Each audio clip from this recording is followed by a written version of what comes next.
কেন আল্লাহর নবীকে সে কামড়ায় না, তাড়াতাড়ি কামড়াইয়া কেন আহত করে না?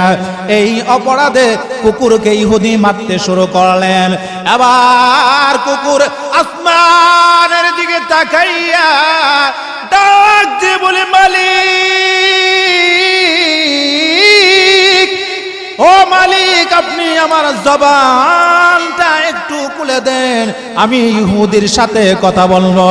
ওই আসমানের দিকে তাকাইয়া আল্লাহর ওই মাখলুক কুকুরটা যখন আল্লাহর কাছে এই ফরিয়াদ জানাইলেন, এবার আল্লাহর কুদরত বোঝা যায় না, সাথে সাথে মহান আল্লাহ কুকুরের জবানটা খুলে দিয়েছে। আল্লাহুম্মা سيدنا مولانا محمد وعلى آله مولانا محمد بلغ العلا بكماله كشف الدجى بجماله حسنت جميع خصاله صلوا عليه وآله اللهم صل وسلم وبارك عليه। বিশুদ্ধারা মিফতাহুল উলুম ইসলামিয়া মাদ্রাসা কর্তৃক আয়োজিত আলোচনা শুরু করার আগে আমি আপনাদের কাছ থেকে জানতে চাই, আপনারা এই মাহফিলে আসতে পেরে বসতে পেরে বেজার না খুশি? অল্প নাকি বেশি? মহান আল্লাহ রাব্বুল আলামিন আমাকে আপনাকে এই দুনিয়াতে পাঠানোর পিছনে একটা উদ্দেশ্য বা লক্ষ্য আছে কি নেই? অবশ্যই একটা লক্ষ্য রয়েছে, অবশ্যই একটা উদ্দেশ্য রয়েছে। উদ্দেশ্যটা কি? মানুষ যখন কোনো ব্যবসা বাণিজ্য করে তার উদ্দেশ্যটা হলো ব্যবসা বাণিজ্য থেকে যে টাকা ইনকাম হবে ওই ইনকামকৃত টাকা দিয়ে তার সংসার চালাবে, ঠিক কিনা বলে? মানুষ কোনো একটা কাজ করলে তার পিছনে অবশ্যই একটা উদ্দেশ্য থাকে, ঠিক তেমনি ভাবে আল্লাহ রাব্বুল আলামিনও আমাদেরকে যে বানিয়েছেন তার পিছনে অবশ্যই একটা উদ্দেশ্য রয়েছে, ঠিক কিনা বলে? তো যাই হোক, 3 দিন ব্যাপী তাফসীরুল কোরআন মাহফিলের আজ যেহেতু প্রথম দিন, সংক্ষিপ্ত পরিসরেই আজকে প্রত্যেকজন আলোচক আলোচনা করবেন। আমি আপনাদের খিদমতে আল্লাহর কোরআনে অবস্থিত, আল্লাহর কোরআনের 30 পারায় অবস্থিত সূরাতুল লাহাব তিলাওয়াত করেছি। ওই সূরাকে সামনে রেখে আমি কিছু আলোচনা করার চেষ্টা করব, যদি আমার আল্লাহ আমাকে দয়া করে এবং তৌফিক দান করে। আল্লাহ যদি দয়া না করে, আল্লাহ যদি তৌফিক না দেয়, আমার শত ইচ্ছা থাকলেও আপনাদেরকে একটা কথা বোঝানো সম্ভব না। এজন্য আসুন, আল্লাহ কোরআনে কিছু সংখ্যক আয়াত, কিছু সংখ্যক সূরা এমনিতেই নাজিল করে নাই। কিছু কিছু সূরা নাজিল করার পিছনে কিছু লক্ষ্য, উদ্দেশ্য, এমনকি কিছু ঘটনাও রয়েছে, ঠিক কিনা বলে? তো সূরাতুল লাহাব আল্লাহ কেন নাজিল করলেন, এর পিছনে কারণটা কি, এর প্রেক্ষাপট কি, এর শানে নজুল কি? আল্লাহর নবী বিশ্ব নবী রাহমাতুল লিল আলামিনের বয়স যখন 40 বছর 1 দিনে উপনীত হলো, এই অবস্থায় আল্লাহ অর্ডার দিলেন, ওগো নবীজি, এখন থেকে আর আপনি বসে থাকলে চলবে না, আপনি আপনার উপরে আমি আল্লাহ যে নবুয়তের দায়িত্ব দিয়েছি, ওই নবুয়তের দায়িত্ব আপনি মানুষের ধারে ধারে গিয়ে পৌঁছাইয়া দিবেন। অর্থাৎ আমি যে আপনাকে নবুয়ত দিলাম, আজকে থেকে অতীতের ধর্ম সব বাদ চলে গেল, বর্তমান যে ধর্ম আছে ইসলাম, ওই ইসলামের দাওয়াত মানুষের ঘরে ঘরে, মানুষের দ্বারে দ্বারে গিয়ে আপনি আমার পক্ষ থেকে পৌঁছাইয়া দিলেন। আল্লাহর নবী মানুষের ধারে ধারে গিয়ে দ্বীনের দাওয়াত পৌঁছায়। প্রথমে তিনি চিন্তা করলেন অপর মানুষের কাছে গিয়ে কোনো কাজ নেই, গিয়ে কোনো লাভ নেই, আমার নিজের আত্মীয় স্বজন যারা আছে তাদেরকেই আগে দ্বীনের দাওয়াতটা দেই। আল্লাহর নবী তার নিকটস্থ আত্মীয় স্বজন আপনজনদেরকে একদিন এক পাহাড়ের কাছে নিয়ে গেলেন। তাদেরকে উদ্দেশ্য করে বললেন, আপনারা তো আমাকে অবশ্যই বিশ্বাস করেন? বলে, হ্যাঁ বিশ্বাস করি। আল্লাহর নবী পাহাড়ের উপরে উঠলেন। পাহাড়ের উপরে উঠে বললেন, আমি যদি এখন একটা কথা বলি তাহলে কি তোমরা বিশ্বাস করবে? বলে, হ্যাঁ বিশ্বাস করব। আমি যদি বলি পাহাড়ের অপর প্রান্তে প্রশাসনের লোক রয়েছে, পুলিশ বাহিনী রয়েছে, তাহলে কি তোমরা বিশ্বাস করবে? বলে, হ্যাঁ বিশ্বাস করব। কেন করব না? 40টি বৎসরের ভেতরে একদিনও আপনি মিথ্যা কথা বলেন নাই, অবশ্যই আপনার কথা সত্য হবে। আল্লাহর নবী বলেন, আমার কথা যদি এতটাই তোমাদের বিশ্বাস হয় তাহলে আমাকে আল্লাহ নবী বানাইয়া, আমাকে আল্লাহ দুনিয়াতে পাঠাইয়া নবুয়তের দায়িত্ব দিয়েছে, নবী হিসাবে আল্লাহ আমাকে পাঠিয়েছে। তোমরা যে তোমাদের অতীত ধর্ম গ্রহণ করতে, অতীত ধর্ম যে তোমরা মেনে চলো, আজ থেকে আর ওই ধর্ম মানা যাবে না। আমি যেইভাবে বলবো, যেই ধর্মের দাওয়াত দিব, ওই ধর্মের কথাই তোমাদেরকে শুনতে হবে। যেই মাত্র এই কথা আল্লাহর নবী বললেন, অমনি আবুল আহাব, তার চাচা, এমনকি আবুল আহাবের স্ত্রী, তার নাম উম্মে জামিল, তারা বলেছে, হে মুহাম্মদ তুমি ধ্বংস হও, তুমি ধ্বংস হয়ে যাও, কেননা তুমি আমাদের বাপ দাদার ধর্মের উপরে চুন কালি মারার জন্য এসেছো। আসলেই কি তারা যে ধর্মে আছে সেই ধর্ম সত্য, নাকি আল্লাহ নবীর ধর্ম সত্য? নবীর ধর্ম সত্য। যে দিন থেকে আল্লাহর নবী দ্বীনের দাওয়াত দিতে শুরু করলেন, ওই দিন থেকেই আল্লাহর নবীর উপরে অত্যাচার আর জুলুম নির্যাতন শুরু হয়ে গেল।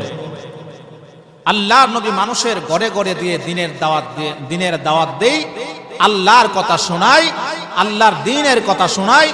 ওই দিক দিয়ে যেই যেই বাড়িতে, যেই যেই ঘরে গিয়ে আল্লাহর নবী দ্বীনের বেলায় দাওয়াত দিয়ে আসে, পরবর্তীতে ওই সমস্ত ঘরে আবু জেহেল, আবুল আহাব, এমনকি আবুল আহাবের স্ত্রী, তারা গিয়া বলে, হ্যাঁ মুহাম্মদ একজন পাগল, তার কথা তোমরা শুনিও না, তার ধর্ম তোমরা গ্রহণ করিও না। আল্লাহর নবী এই কথা যখন শুনলেন, নিজের আপনজন যদি নিজের বদনামি করে, নিজের শত্রু হয়ে যায়, পিছনে লেগে যায়, এর চাইতে কষ্টের আর দুনিয়াতে কি হতে পারে? আল্লাহর নবীর বিরুদ্ধে যখন লেগে গেল, আল্লাহর নবীর বিরুদ্ধে বদনাম চড়াইতে শুরু করলেন, বিভিন্ন প্রকারের কষ্ট দিতে শুরু করলেন। এই কষ্টগুলো সহ্য করতে না পারিয়া আমার নবীজি দুটি চোখের পানি ছেড়ে জর্জর করে কান্না শুরু করলেন। আল্লাহ ডাক দিয়ে বলেন, হাবিব, চোখের পানিগুলো ছেড়ে দিয়ে আপনি কেন কান্দেন? এর মধ্যে কারণটা কি? আমি মহান আল্লাহ রাব্বুল আলামিন আপনার নিকট জানতে চাই। আল্লাহর নবী বলেন, হে প্রভু, আমি দুটি চোখের পানি ছেড়ে ছেড়ে কেন কান্দি? অবশ্যই আপনারা জানা রয়েছে। এরপরেও আপনি আমাকে জিজ্ঞেস করেছেন আমি কেন চোখের পানি ছেড়ে কান্দি। হে মালিক, আপনি আমাকে দুনিয়ার জমিনে পাঠাইয়া নবুয়তের দায়িত্ব দিয়েছেন, আমি যেন মানুষের ঘরে ঘরে আপনার দ্বীনের দাওয়াত পৌঁছাইয়া দেয়। আল্লাহ, এই দায়িত্ব দিয়ে আপনি আমাকে পাঠিয়েছেন। আমাকে শুধু আপনি একটা দেশের নবী বানান নাই, একটা গোষ্ঠীর নবী আপনি আমাকে বানান নাই। হে মালিক, আপনি আমাকে আসমানের জমি বানাইছেন, জমিনের নবী আপনি আমাকে বানাইছেন, জিনের নবী বানাইছেন, মানুষের নবী বানাইয়া আপনি আমাকে দুনিয়ার জিন্দেগিতে পাঠাইলেন। হে মালিক, আপনার এই দায়িত্ব পাইয়া মানুষের দ্বারে দ্বারে গিয়ে যখন দ্বীনের দাওয়াত পৌঁছায়, কিন্তু মালিক রে, আমার নিজের আপন মানুষ আমার পিছনে শত্রু লেগে গেছে। মানুষের কাছে গিয়ে বলে আমি নাকি পাগল হয়ে গেছি, আমাকে পাগল পাগল বলে মানুষের কাছে অপপ্রচার চালায়। হে রব্বুল আলামিন, নিজের আপন মানুষরা যখন আমার পিছনে লেগে গেছে, আল্লাহ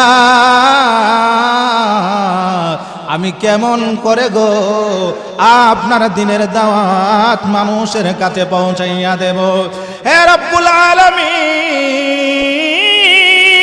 মনে অনেক বড় আশা ছিল, মানুষেরা যদি আমার দিনের দাওয়াত গ্রহণ নাও করে, এরপরেও আমার আত্মীয় স্বজন যারা রয়েছে অবশ্যই অবশ্যই আমার দিনের দাওয়াত গ্রহণ করবে।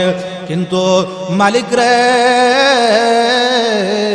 তারা আমার দিনের দাওয়াত গ্রহণ করতে যায়, আমার আপন মানুষের জন্য পারে না। হে মালিক, এখন আমি কি করব? আল্লাহ নবী এই কথাগুলো বলে আর দুটি চোখের পানি চেরে চেরে কান্দে।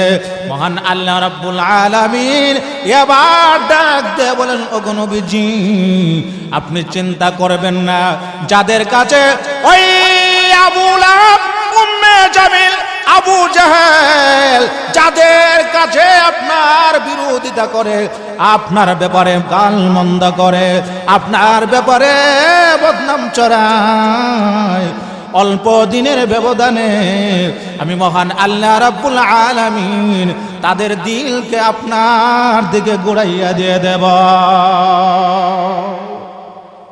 ওগো নবীজি, আপনি টেনশন করবেন না, যেহেতু দ্বীনের দায়িত্ব আমি আল্লাহ আপনার উপরে দিয়েছি, অতএব এই দায়িত্ব কিভাবে রক্ষা করতে হয়, এই দ্বীনের সম্মান কিভাবে রক্ষা করতে হয়, আমার নবীর ইজ্জত কিভাবে রক্ষা করতে হয়, অবশ্যই আমি মহান আল্লাহ সেটা দেখব। ঠিক না বলেন?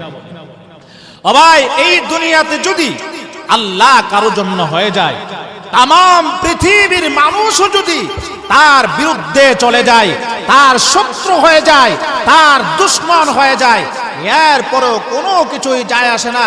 কবি বলেন, সারে দুনিয়া হো মুখালিফ কুছ নেহি নুকসান হ্যায়, डर नहीं कुछ गम नहीं कुछ जो खुदा रहमान है। तमाम পৃথিবীর মানুষ যদি একটা মানুষের বিরুদ্ধে চলে যায় আর স্বয়ং আল্লাহ যদি তার পক্ষাবলম্বন করে, তাহলে तमाम পৃথিবীর মানুষেরাও তার বিন্দু পরিমাণ ক্ষতি করতে পারবে না, বিন্দু পরিমাণ কিছুই করতে পারবে না, স্বয়ং মহান আল্লাহ তার জন্য যথেষ্ট হয়ে যাবে। ঠিক কিনা বলেন? এজন্য আসুন বন্ধুরা, যে কথা বুঝাচ্ছিলাম, যেই মাত্র আল্লাহর নবী রাহমাতুল লিল আলামিন দ্বীনের দাওয়াত দিলেন, অমনি আবু লাহাবের স্ত্রী দুজন এমন পর্যায়ে, এমন শত্রু হয়ে গেল, এমন পর্যায়ে চলে গেল, আল্লাহর নবীকে শুধু গাল মন্দ করেই শেষ নয়, নবীকে দুনিয়া থেকে কিভাবে বিদায় করে দেওয়া যায়, আল্লাহর নবীকে কিভাবে দুনিয়া থেকে চির বিদায় করা যায়, সেই ষড়যন্ত্রে পর্যন্ত লিপ্ত হয়ে গেছে। নাউজুবিল্লাহ বলেন। এমনকি আবু লাহাবের স্ত্রী, তার গলায় একটা হার পড়তো। আবু লাহাবের স্ত্রী বলেন, মুহাম্মদের ধর্মে, মুহাম্মদের বিরুদ্ধে যারা বলবে, আমার পক্ষে থেকে মুহাম্মদের বিরুদ্ধে যেই সমস্ত লোকেরা তার বিরোধিতা করবে, তাকে দুইটা গালমন্দ বেশি দিতে পারবে, আমি ওই গলার হারটা বিক্রি করে তাদের পিছনে খরচ করব। অবাই শুধু এটাই শেষ নয়, এমন করে যখন বিরোধিতা শুরু করলেন, আল্লাহর নবীর বিরুদ্ধে লেগে গেলেন, এমনকি আল্লাহর নবীকে পাথর লই, আল্লাহর নবীকে আবু লাহাব আর আবু লাহাবের স্ত্রী হাতে পাথর লইয়া আল্লাহর নবীকে মারতে চাইলেন, আল্লাহর নবীকে মেরে ফেলার জন্য গেলেন। এমত অবস্থায় মহান আল্লাহ রাব্বুল আলামিন আমার তিলাওয়াতকৃত সূরার প্রথম আয়াতটা আল্লাহ নাজিল করেছেন। আল্লাহ বলেন তাব্বাত ইয়াদা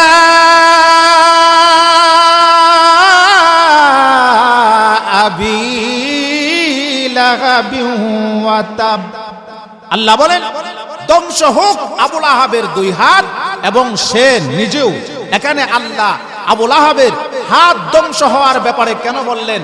আল্লাহ বলতে পারলো না যে আবু লাহাবের মাথা ধ্বংস হোক বা তার শরীর নষ্ট হয়ে যাক, তার পা দুইটা অচল হয়ে যাক। আল্লাহ তার কথা না বলে, পায়ের কথা না বলে, শরীরের অন্য কোনো অংশের কথা না বলে আল্লাহ এখানে কেন হাতের কথা বলেছেন? জানো না, কোনো মানুষ যখন কোনো অপরাধ করতে যায় সর্বপ্রথম কোনটা ব্যবহার করে ভাই? পাও ব্যবহার করে না হাত ব্যবহার করে? আরো জোরে বলেন, কি ব্যবহার করে? এই জন্য হাতটা যেহেতু অপরাধ সংগঠিত হওয়ার মাধ্যম সর্বোচ্চ, এই জন্য হাতের কথাই আল্লাহ বলেছেন।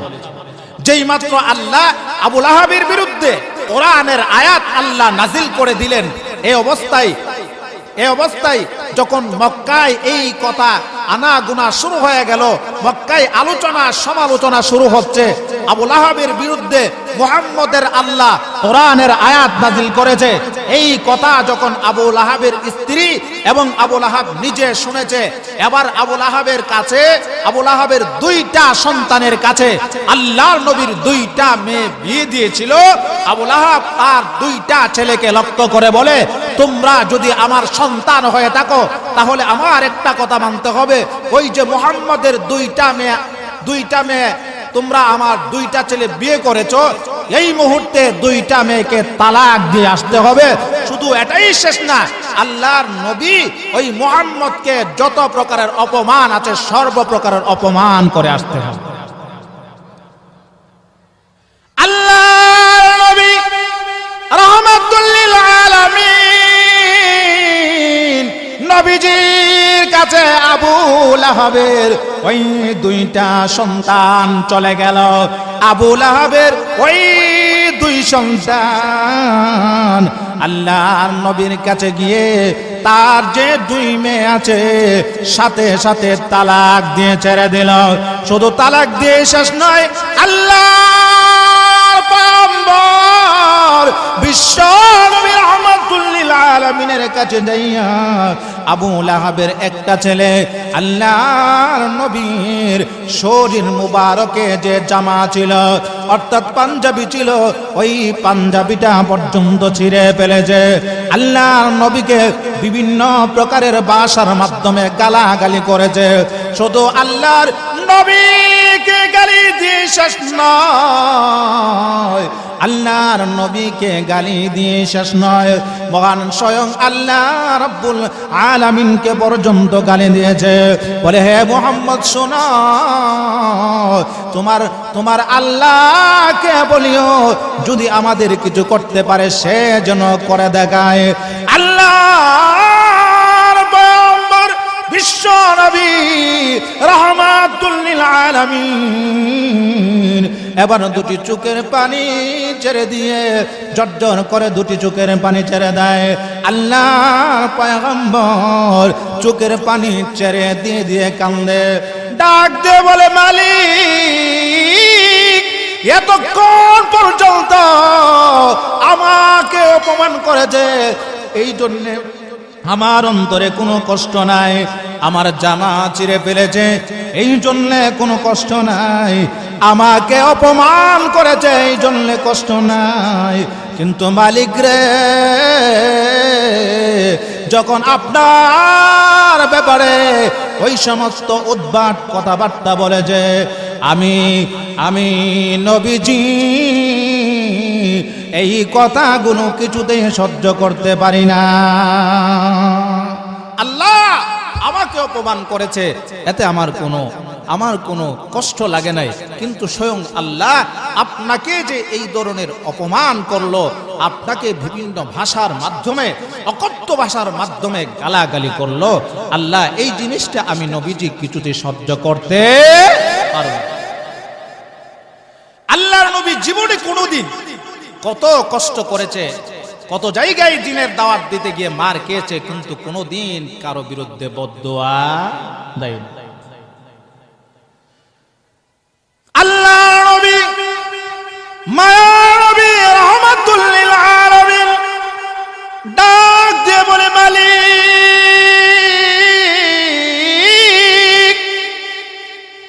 আপনার দ্বীনের দাওয়াত দিতে গিয়ে কত জায়গায় কত মার খেলাম, কত মানুষের অপমান সহ্য করলাম, কত মানুষ পাথর হাতে লইয়া আমাকে মেরে মেরে রক্তাক্ত করে দিয়েছে, কিন্তু মালিক রে কোনদিন কারো জন্য আমি বদদুয়া দিলাম না। আল্লাহ ওই তায়েফের ময়দানে দ্বীনের দাওয়াত দিতে গিয়ে, হে মালিক তায়েফের যুবকেরা আমাকে এমন ভাবে পাথর মেরেছে, এমন ভাবে আঘাত করেছে, এক একটা পাথরের আঘাত কে আমার শরীরের চামড়া পেটে রক্ত বের হয়েছে। আল্লাহর নবীকে এমন ভাবে পাথর মেরেছে, আল্লাহর নবীর শরীর মুবারক থেকে রক্ত বের হইয়া জমিনে পড়ে যাবে। এমন অবস্থা যখন হয়ে গেল, আল্লাহ রাব্বুল আলামিন ডাক দিয়ে বলে, জিবরাইল ওই আমার বন্ধু বিশ্ব নবী রাহমাতুল লিল আলামিনকে তায়েফের যুবকেরা এমন ভাবে পাথরের আঘাত করেছে, পাথরের আঘাতের কারণে আমার নবীর শরীরের চামড়া পেটে রক্ত বের হয়েছে। যদি এক ফোঁটা রক্ত এই জমিনে পড়ে কিয়ামত পর্যন্ত ওই জমিনে গাছ বৃক্ষ আমি আল্লাহ উঠতে দেব না। এমন কি আল্লাহ নবীর শরীরের এক ফোঁটা রক্ত যদি জমিনে পড়ে যায়, ওই জমিনে ভূমিকম্প শুরু হয়ে যাবে। যা রে জিবরাইল আমার নবীর শরীরের রক্ত যেন জমিনে না পড়ে। আল্লাহর অর্ডার লইয়া ওই জিবরাইল আলাইহিস সালাম সিদরাতুল মুনতাহা থেকে 600 নূরের পাকা একসাথে জাপটা মারিয়া মুহূর্তের মধ্যে ওই তায়েফের ময়দানে চলে আসে। ওই তায়েফের ময়দানে এসে আল্লাহর নবীর পায়ের নিচে জিবরাইলের নূরের পাকা বিছাইয়া দিয়েছে। ও ভাই, যেই নবীর পায়ের নিচে জিবরাইলের নূরের পাকা বিছাইয়া দেই, আহারে এমন একজন নবী, আল্লাহর পরে যার সম্মান আর ইজ্জত, আল্লাহর পরে যার মান আর মর্যাদা, এমন একজন নবীকে মানুষ হইয়া আমরা চিনি না, অথচ জঙ্গলের পশু পাখি ভাগ ভাল্লুক পর্যন্ত আল্লাহর নবীকে চিনত, এমন কি কুকুর পর্যন্ত আল্লাহর নবীকে চিনত। একটা ছোট্ট করে উদাহরণ তুলে ধরছি। এক ইহুদি সর্বদা আল্লাহর নবীর নাম শুনে কিন্তু নবীকে দেখতেই পারে না। সে একটা কুকুর লালন পালন করে গোশত ভালো ভালো তোর তাজা গোশত খাওয়াইয়া আল্লাহর নবীকে কামড়ানোর জন্য একটা কুকুর পালতেছে বহুদিন পর্যন্ত। উদ্দেশ্য কি ভাই? উদ্দেশ্য হচ্ছে আল্লাহর নবী রাহমাতুল লিল আলামিনকে ওই কুকুর দেয়া কামড়াইবে। ও ভাই, ওই ইহুদি না চিনলেও কুকুর আল্লাহর নবীকে চিনে কি চিনে না? আরো জোরে বলেন, চিনে কিনা? অবশ্যই কুকুর চিনে। ভাইরা আমার, হঠাৎ একদিন আল্লাহর নবীকে দাওয়াত করলেন। কি করলেন? দাওয়াত করলেন। গিয়ে বললেন, হে মুহাম্মদ, তুমি আমার বাড়িতে খাবার খাবে, আমি তোমাকে দাওয়াত দিলাম। আল্লাহর নবী ওই ইহুদির দাওয়াত গ্রহণ করে ওই বাড়িতে চলে গেছে। ওই বাড়িতে যখন চলে যায়, আল্লাহর নবী যেই মাত্র ওই বাড়িতে ঢুকেছে, অমনি ইহুদি ওই কুকুরকে লেলিয়ে দিয়েছে, আল্লাহর নবীকে যেন কামড়ে কামড়ে আহত করে দেয়। আপনারা কি বলেন? ইহুদি নবীকে না চিনলেও কুকুরটা চিনে কি চিনে না? আওয়াজ দিয়ে বলেন, চিনে কি চিনে না? আল্লাহ নবী মায়া নবী রাহমাতুল লিল আলামিন যেই মাত্র ইহুদির বাড়িতে চলে যায়, এবার ইহুদি ওই কুকুরকে যখন আল্লাহর নবীর দিকে লেলিয়ে দিলেন, আল্লাহর নবীর দিকে তাড়াইয়া দিলেন, কুকুর রে বহুদিন হয়ে গেছে রে কুকুর, এই তোর তাজা গোশত তোমাকে খাওয়াইলাম, তোর তাজা গোশত খাওয়াইয়া তোমার শরীরে রক্ত সঞ্চার হলো, তোমার শরীরে শক্তি সঞ্চয় করলে ওই শক্তি দিয়া আব্দুল্লাহর ছেলে মুহাম্মদকে কামড়াইয়া আহত করে দাও। বারবার কুকুরকে অর্ডার করার পরেও কুকুর আল্লাহর নবীর দিকে তাকায় না, কুকুর ওই দিকে একেবারেই যায় না। এবার ইহুদি কুকুরকে মারতে শুরু করলো, ডাক দিয়ে বলে, কুকুর এত করে তোকে খাওয়াইলাম, এমন করে লালন পালন করলাম শুধুমাত্র আব্দুল্লাহর ছেলে মুহাম্মদকে কামড়ানোর জন্য, কিন্তু তুমি আব্দুল্লাহর ছেলে মুহাম্মদকে কামড়াও না, তুমি কেন তার দিকে তাকাও না? এই জিনিসটা আমি জানতে চাই। এবার আল্লাহ নবী রাহমাতুল লিল আলামিন চুপ করে দাঁড়াইয়া রইলেন।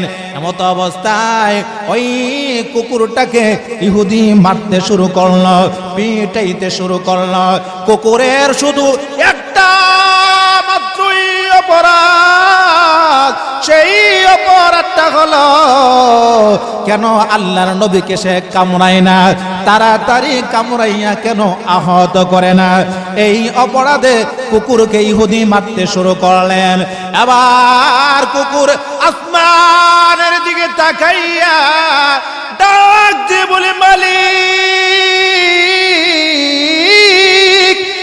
ও মালিক, আপনি আমার জবানটা একটু খুলে দেন, আমি ইহুদির সাথে কথা বলবো। ওই আসমানের দিকে তাকাইয়া আল্লাহর ওই মাখলুক কুকুরটা যখন আল্লাহর কাছে এই ফরিয়াদ জানাইলেন, এবার আল্লাহর কুদরত বোঝা যায় না, সাথে সাথে মহান আল্লাহ কুকুরের জবানটা খুলে দিয়েছে। যেই মাত্র কুকুরের জবান খুলে যায়, ওই কুকুর আল্লাহর আকাশের দিকে তাকাইয়া ডাক দিয়ে বলে, মালিক, যেই নবীকে না বানাইলে আসমান জমিন চন্দ্র সূর্য গ্রহ নক্ষত্র কিছুই তুমি বানাইতা না। আল্লাহ, যেই নবীর উসিলাতে আমি কুকুর এই দুনিয়াতে কোনো পর্যন্ত বেঁচে আছি, শুধু আমি শেষ না, আল্লাহর 18,000 মাখলুকাত, 80,000 মাখলুকাত সব কিছু একমাত্র আমার নবীর উসিলাতে আল্লাহ দুনিয়াতে পাঠিয়েছেন। সব কিছুর শান্তি শৃঙ্খলা একমাত্র আমার নবীর উসিলাতে রয়েছে। হে মালিক, ওই যেই নবীর উসিলাতে আমি কুকুর এই দুনিয়াতে এখনো পর্যন্ত আছে, মালিক রে, আমি কিছুতে ওই নবীর গায়ে আসর দিতে পারবো না, কামড় দিতে পারবো না।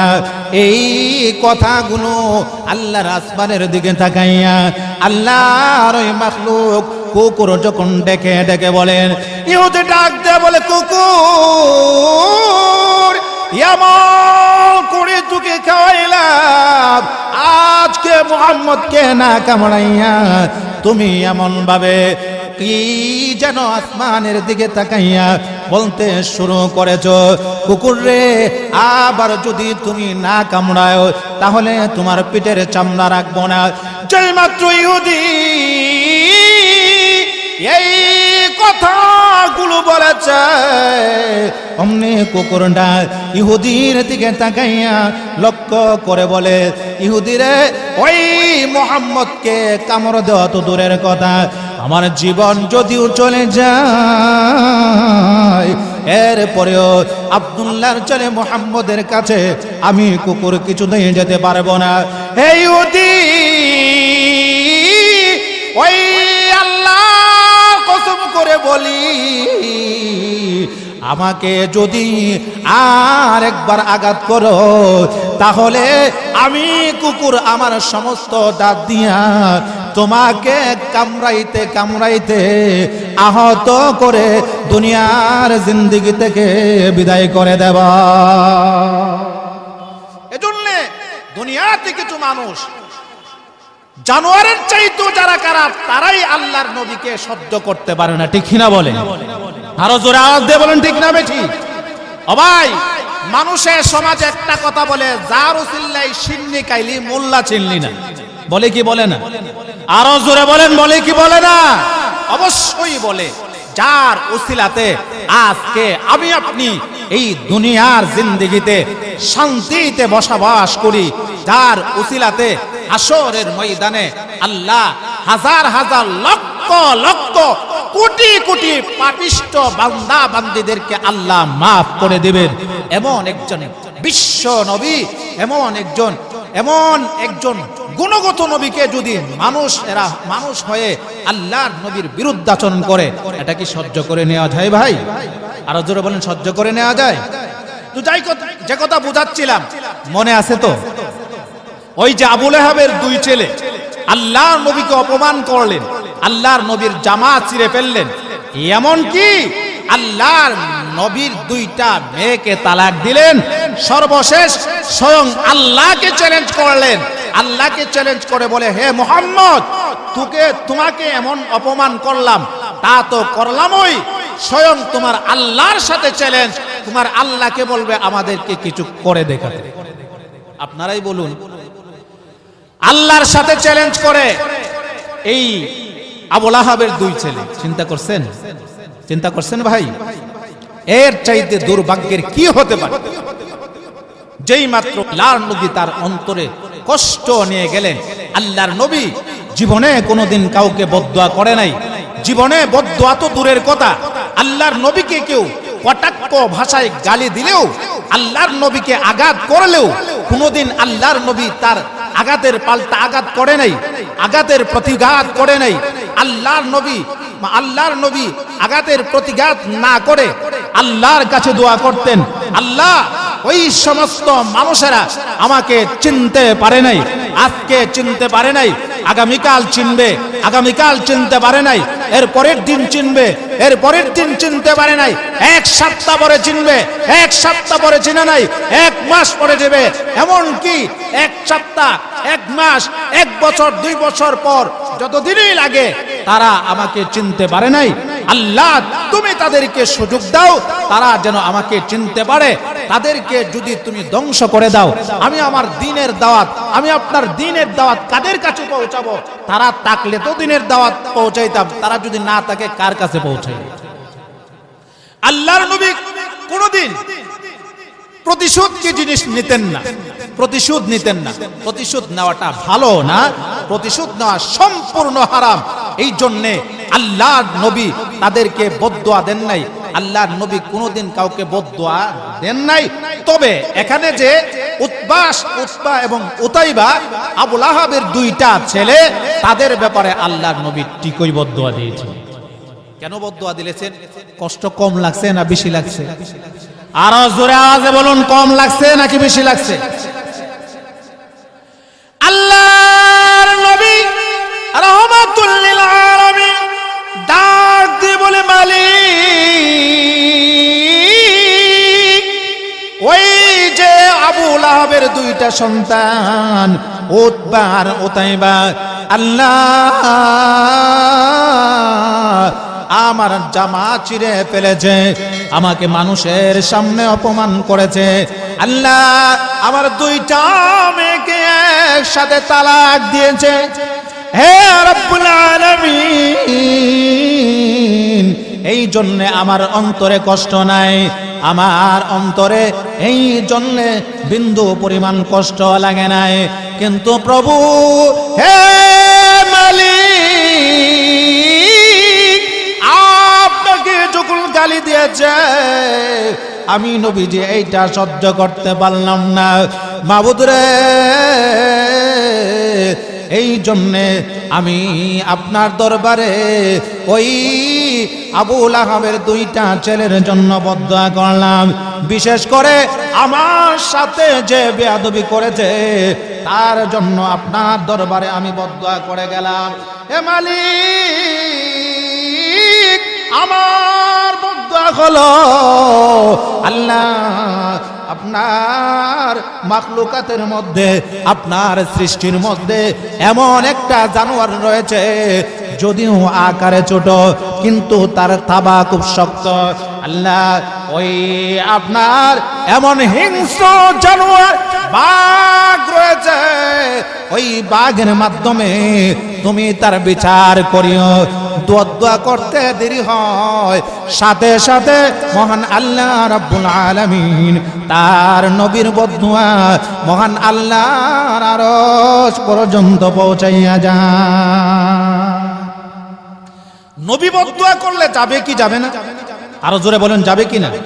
ও ভাই, এই দুনিয়াতে আপনি যত বড়ই অস্ত্র দেখেন, বিমান দেখেন, কামান দেখেন, পিস্তল দেখেন আর রামদা দেখেন, মানুষের বদদোয়ার চেয়ে এত বড় অস্ত্র আল্লাহর দুনিয়াতে কিছু নেই।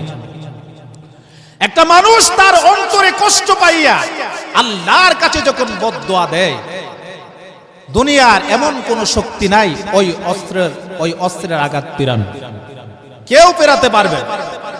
এজন্য দুনিয়াতে চলতে গেলে খুব সাবধানতা অবলম্বন করতে হবে। আমার একটা কথার মাধ্যমে যেন মানুষের অন্তরে কষ্ট না লাগে, আমার একটা কথার মাধ্যমে একটা মানুষের অন্তরে কষ্ট পাইয়া যেন আল্লাহর কাছে চোখের পানি পেলে বদদোয়া না দেয়।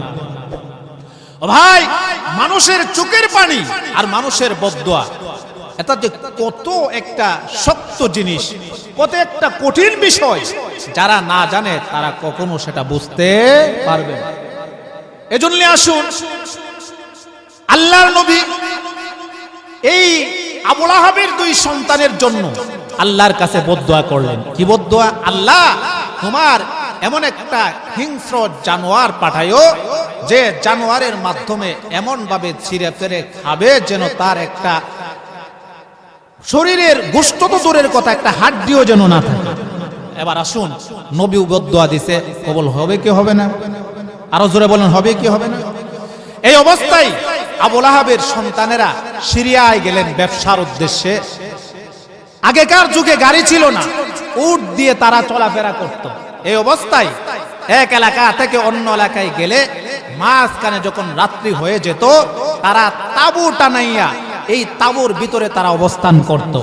এবার এক জঙ্গলের কাছে গিয়ে রাত্রি যখন হয়ে যায়, আবু লাহাবের দুই সন্তান উতবা এবং উতাইবা, এদের মধ্যে যে আল্লাহর নবীর সাথে বেয়াদবি করেছিল, সে তার সাথী যারা রয়েছে, ব্যবসার সাথী যারা রয়েছে, তাদেরকে লক্ষ্য করে বলে, হে আমার সাথীরা শোনো, আব্দুল্লাহর ছেলে মুহাম্মদ আমার বিরুদ্ধে বদদোয়া করেছে, অতএব এই দুনিয়ার সব কিছু কবুল না হলেও, এই দুনিয়ার সব কিছু ফিরত গেলেও মুহাম্মদের বদদোয়া কিন্তু ফিরত যাবে না। তোমরা এক কাজ করো, আমি যখন ঘুমাইবো আমি নিচে ঘুমাইবো না, আমার জন্য একটু উঁচা জায়গার ব্যবস্থা করো। উঁচা জায়গার ব্যবস্থা করলেন, উঁচু জায়গাতে ওই আবু লাহাবের ছেলে ওইখানে ঘুমাইল। কিন্তু আল্লাহ যদি কাউকে মারতে চায়, উঁচু জায়গায় না, আসমানের উপরে উঠলেও মারতে পারবে কি পারবে না? ভাই, পারবে কি পারবে না? এই অবস্থায় কয়েকজন পাহারাদার রাখলেন, এই তোমরা পাহারা দিও, জঙ্গল থেকে যেন কোনো বাঘ ভাল্লুক না আসতে পারে, তোমরা পাহারায় নিয়োজিত থাকবে। দেখবে বাঘ ভাল্লুক যদি আসে তাহলে তোমরা কিন্তু আমাকে ডাক দিবে। আল্লাহর কুদরত বোঝা যায় না, যাদেরকে পাহারা দেওয়ার জন্য রেখেছে তাদের চোখেও আস্তে আস্তে ঘুম চলে এসেছে। ভাই, ঘুম দেওয়ার মালিক কে? সজাগ রাখার মালিক কে? আপনি শত ইচ্ছা করলেও সজাগ থাকতে পারবেন না যদি আল্লাহ আপনার চোখে ঘুম দিয়ে দেয়, ঠিক কিনা বলেন? অনেক সময় দেখবেন, ধরেন গাড়িতে উঠছেন, আপনার ইচ্ছা নাই, এরপরও সামনের সিটে বসছেন, সিএনজির সামনের সিটে, ঘুম আপনার অজান্তে চলে আসে কি আসে না? আরো জোরে বলেন, আছে কি আসে না? এই অবস্থায় আপনি যে পড়ে যাবেন, মরে যাবেন, সেদিকে খেয়াল নাই। আপনি যে পড়ে যাবেন, অ্যাক্সিডেন্ট করবেন, সেদিকে খেয়াল নাই। আপনার দুটি চোখে ঘুম কে দিয়েছে ভাই? আরো জোরে বলেন, কে দিয়েছে? আল্লাহ দিয়েছে। যেই মাত্র এই অবস্থা হয়ে গেল, আবু লাহাবের সন্তান একটু উঁচু জায়গায় ঘুমালেন, পাহারাদার ঠিক করে রাখলেন। ওই দিক দিয়ে পাহারাদারদের চোখে আল্লাহ ঘুমের তন্দ্রা সৃষ্টি করে দিয়েছে, তারাও একে একে ঘুমাইয়া গেছে। জঙ্গল থেকে বাঘ চলে এসেছে, আসার পরে সকলেরাই যারা নিচে ছিল সকলের গায়ে শুকতেছে, গন্ধ শুকতেছে যে কোনটা আবু লাহাবের ছেলে, কিন্তু পাচ্ছে না।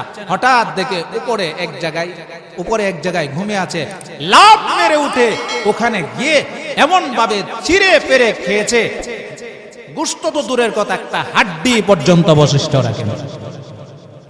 আল্লাহর নবীর বদ্ধ ভাইরে, এই জন্যে দুনিয়াতে আলেম ওলামা হচ্ছে নবীর ওয়ারেস।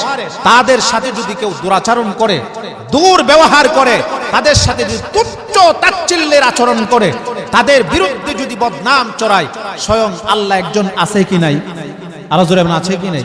অবশ্যই রয়েছে। সেই আল্লাহর দিকে তাকাতে হবে। সেই আল্লাহর দিকে তাকাইয়া কোন মানুষ যদি আল্লাহর দিকে তাকাইয়া যদি কোন মানুষ আলেম ওলামাদেরকে সম্মান করে, নবীর ওয়ারিসদেরকে ভালোবাসে, নবীর ওয়ারিসদেরকে মহব্বত করে, হাসরের ময়দানে কোন হুজুর কার কাজে লাগবে বলা যাবে না। আমার বাড়ি ধরুন ওরওয়াইলের দুবাজাইলে, আমি আপনাদেরকে যতটুকু সম্ভব আজকেই দেখেছি, আপনারাও আমাকে আজকেই দেখেছেন, কিন্তু এমনও তো হতে পারে হাসরের ময়দানে আপনার সুপারিশও আমার জন্য লাগতে পারে, আমার সুপারিশও আপনার জন্য লাগতে পারে। এজন্য কোন মানুষকে অন্তরে কষ্ট দিয়ে কথা বলা, তাকে হেয় প্রতিপন্ন করা, ছোট মনে করা, তুচ্ছ তাচ্ছিল্য মনে করা মোটেও এটা ভালো কাজ না। আপনি যদি একজনকে তুচ্ছ তাচ্ছিল্য করেন, কারণ একটা মানুষের মালিক আপনি না, কারণ স্বয়ং একটা মানুষের মালিক হলো আল্লাহ। আর আল্লাহ ইচ্ছে করে একটা মানুষকে যেইভাবে বানানোর, যেইভাবে সৃষ্টি করার সেভাবেই করেছে। আপনি একটা মানুষকে হিংসা করতে পারেন না, আপনি একটা মানুষকে তুচ্ছ তাচ্ছিল্য করতে পারেন না, আপনি একটা মানুষকে হেয় প্রতিপন্ন করতে পারবেন না, কারণ একটা মানুষের মালিক কখনো আপনি হতে পারেন না। একটা মানুষের মালিক স্বয়ং মহান আল্লাহ রাব্বুল আলামিন, ঠিক কিনা বলেন? তো যে কথা বোঝাচ্ছিলাম, আল্লাহ রাব্বুল আলামিন আমার তিলাওয়াতকৃত সূরার প্রথম আয়াতটা আল্লাহ নাজিল করেছিলেন। আল্লাহর নবীকে পাথর লইয়া যখন মারতে গেলেন, এই অবস্থায় আল্লাহ রাব্বুল আলামিন জিবরাইলকে বলেন, জিবরাইল আমার এই আয়াতটা নবীকে শুনাইয়া দাও, নবী যেন এই আয়াতটা শুনাইয়া দেয়। আল্লাহর নবীকে পাথর নিয়ে মারতে যাবে, এই অবস্থায় আল্লাহ রাব্বুল আলামিন বলেন, তাব্বাত ইয়াদা আবি লাহাবিন ওয়া তাব মা আগনা আনহু মালুহু ওয়া মা কাসাব সায়াসলা নারান ذات لهب امرأته حمالة الحطب في جيدها حبل من مسد। আল্লাহ বলেন, ধ্বংস হোক আবু লাহাবের দুই হাত। জোরে বলুন, কার দুই হাত? আবু লাহাবের দুই হাত ধ্বংস হোক, এবং সে নিজেও ধ্বংস হোক, এবং সে যা অর্জন করেছে তার মাল সম্পদ সন্তানাদি তারাও ধ্বংস হোক। ও ভাই, আবু লাহাবের মালও আল্লাহ বেশি দিয়েছিল, সন্তানাদিও বেশি দিয়েছিল। এই দুনিয়াতে মানুষ দুইটা জিনিস নিয়েই বেশি অহংকার করে। কারো যদি মাল বেশি হয় এবং সন্তানাদি বেশি হয়, তাহলে কিন্তু এই দুইটা জিনিস নিয়ে অহংকার করে। এমনকি কারো যদি সুন্দর চেহারা হয়, কারো যদি চেহারাটা একেবারে সুন্দর পকপকা একেবারে ঝকঝকা হয়, ওই চেহারা সৌন্দর্য নিয়েও কিন্তু মানুষ অহংকার করে, ঠিক কিনা বল? তো অহংকারের পতনটা কিভাবে আসলো? এই আবু লাহাব প্রথমত তার মাল আল্লাহ ধ্বংস করলেন, দ্বিতীয়ত তার সন্তানকে তো ওই বদদুয়ার মাধ্যমে বাগেই খেয়ে ফেলেছে। 3 নাম্বার হলো সে যে চেহারা সৌন্দর্য নিয়ে অহংকার করত, আমার মতো সুন্দর, আমার মতো হ্যান্ডসাম, আমার মতো এমন একজন হৃষ্টপুষ্ট ব্যক্তি আর কে আছে? এই অহংকার যখন করত, এই অহংকার করলে তারও একটা বিচার আছে না নাই? আরো জোরে বলেন, আছে না নাই? তার বিচারটা কি হয়েছিল? শেষ পর্যন্ত এই রূপের অহংকার করার কারণে, ওই সৌন্দর্যের অহংকার করার কারণে, লোভ লাবণ্যের অহংকারের কারণে আল্লাহ তার শরীরে এমন এক রূপ দিছে, মানুষ কাছে যাওয়া তো দূরের কথা, 1.5 কিলোমিটার দূরে থাকতে হবে, এমন রোগ আল্লাহ দিয়েছে। অর্থাৎ তার শরীরে প্রত্যেকটা জায়গা পচন শুরু হইছে, এমন পচন ধরেছে, পচা ধরেছে, দুর্গন্ধে মানুষ 1 থেকে 1.5 কিলোমিটার দূরে থাকতে হয়, কাছেই যাইতে চায় না। যেই সন্তানেরা এলাকার লোকেরা তাকে নেতা মানত, এলাকার লোকেরা তাকে সম্মান দিয়ে কথা বলতো, ওই লোকেরাই সিদ্ধান্ত নিছে ওই আবুল আহাব্বারে তাড়াতাড়ি ওই এলাকা থেকে না সরাইলে, বর্তমানে দেখবেন করোনা ভাইরাসের ডরে যেমন একজন একজনের কাছে যায় না, ঠিক তেমনি ভাবে মানুষেরা মনে করছে যে আবুল আহাবের যে রোগ তার মধ্যে এসেছে, ওই রোগের ভাইরাস আমাদের মধ্যে অ্যাটাক করতে পারে, অতএব আবুল আহাবরে এখানে আর রাখা যাবে না। শেষ পর্যন্ত দেখা গেল কি, আমাদের এলাকায় গরু ছাগল মরে কি মরে না? গরু ছাগল মরলে মনে জানাজা দেয়, জানাজা দেয় দেয় না। মনে করেন 4 হাত পা দুইটা করে জোড়া বাঁধে কিনা, একসাথে রশি দিয়া 2টা পা একসাথে করে টাইট করে বাঁধে, এবার একটা বাঁশ ঢুকাইয়া 4 জনে এক দিক দিয়া আর 4 জনে অপর দিক দিয়া, মোট 8 জন বা 4 জনে কান্দে করে নিয়া ওই এমন এক জায়গায় ফেলে দেয় যেখানে মানুষ হয়ে যায়, ঠিক কিনা বলে? ঠিক তেমনি ভাবে আবুল আহাবের 2 হাত বাঁধছে, 2 পা বেঁধে বাঁশ ঢুকাইয়া তারপর কাঁধে করে নিয়ে এমন এক জায়গায় ফেলে দিছে। শেষ পর্যন্ত আবুল আহাবের পরিণতি কি হয়েছে? শেষ পর্যন্ত আবুল আহাব এমন ভাবে মারা গেল, কোথায় সন্তানাদি আর কোথায় সম্পদ আর কোথায় কি, কোথায় তার জনগণ, কোথায় কার আত্মীয় স্বজন, কেউ তার আর কোনো খোঁজ নিল না। শুধুমাত্র আল্লাহর নবীর সাথে বিয়াদবি করার কারণে, বিশ্ব নবী রাহমাতুল লিল আলামিনের সাথে বিয়াদবি করার কারণে, আর অহংকারের কারণে, মালের অহংকার, সন্তানের অহংকার, চেহারার অহংকার, স্বাস্থ্যের অহংকার, সৌন্দর্যের অহংকার, সর্বোপরি সব কিছুর অহংকারের কারণে আল্লাহ তার এমন পতন ঘটাইয়া দিলেন, শেষ পর্যন্ত জঙ্গলেই পচে মরতে হলো, ঠিক কিনা বলেন? আরো জোরে আওয়াজ দিয়ে বলুন, ঠিক না বেঠিক? এজন্য আসুন, দুনিয়াতে থাকা অবস্থায় কোনো জিনিস নিয়ে অহংকার করা যাবে না, কোনো জিনিস নিয়ে তুচ্ছ, কোনো জিনিস নিয়ে বরত্ব করা যাবে না, বড়াই করা যাবে না, কারণ অহংকার করার মালিক, অহংকার করার অধিকার একমাত্র আল্লাহ তাআলার রয়েছে। আর দুনিয়ার কোনো মানুষের অহংকার করার কোনো অধিকার নাই, কারণ আমি তো আমার শ্বাসেরই, আমার ভেতর থেকে যে শ্বাস নিঃশ্বাস বের হয়, ওই শ্বাস নিঃশ্বাসটাও তো আমার না, ওই শ্বাস নিঃশ্বাসটাও তো কে দিয়েছেন ভাই? আরো জোরে বলেন, কে দিয়েছেন? আমার শ্বাস নিঃশ্বাসটার মালিকই যখন আমি না, তখন আমি কোন জিনিসটা নিয়ে অহংকার করব, কোন জিনিসটা নিয়ে বরত্ব করব, কোন জিনিসটা নিয়ে বড়াই করব? কারণ আমিই তো আমি না, ঠিক না বলেন? আরো জোরে আওয়াজ দিয়ে বলুন, ঠিক না বেটি? যাই হোক, সম্ভবত আজান হয়ে গেছে, নামাজের সময়ও খুব একটা কাছাকাছি, তাই আমি আপনাদের খিদমতে আল্লাহর কোরআনের সূরাতুল লাহাব তিলাওয়াত করেছিলাম। সূরাতুল লাহাবটা আল্লাহ এই জন্যই কোরআনে নাজিল করেছেন, আল্লাহর নবীর শান মান মর্যাদা বুঝাইতে গিয়ে, নবীদের সাথে বেয়াদবি করলে তার পরিণতি কি হয়, তার পরিণাম কি হয়, ফলাফল কি আসে, এই সূরাতে মহান আল্লাহ বিস্তারিত আলোচনা করেছেন। আর এই সংক্ষিপ্ত সময়ের ভেতরে এত দীর্ঘ আলোচনা বা এত লম্বা আলোচনা করে শেষ করা সম্ভব নয়।